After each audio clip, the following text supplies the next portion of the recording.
আসসালামু আলাইকুম রহমতুল্লাহ। আজকে আমরা হাজির হয়েছি ইংরেজি গ্রামারের খুবই গুরুত্বপূর্ণ একটা বিষয় নিয়ে। আজকে সেই বিষয়টা নিয়ে আলোচনা করব। সেটা হলো কখন টু এর পরে ভার্বের সাথে আইএনজি হয়। আসলে টু যখন প্রিপোজিশন হিসেবে ব্যবহার হয় তখনই ভার্বের সাথে আইএনজি হয়। আমরা উদাহরণ দিলে বুঝতে পারবো।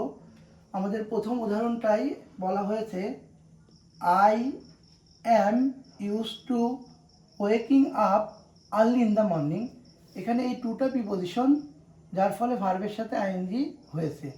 দ্বিতীয় উদাহরণে বলা হয়েছে, he came here with a view to buying a book. এখানে টুটা প্রিপোজিশন, যার ফলে বাইং এর সাথে আইএনজি যুক্ত হয়েছে। এখন কথা হলো যে এই টু কখন প্রিপোজিশন হিসেবে ব্যবহার হয়, এটা আমরা কিভাবে বুঝবো।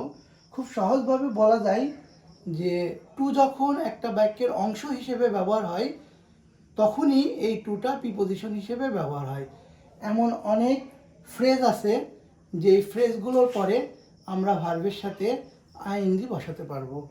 যেমন with a view to, look forward to, get use two.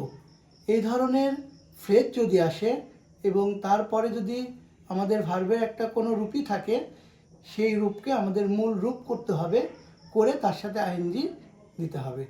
সবাই ভালো থাকবেন। আসসালামু আলাইকুম।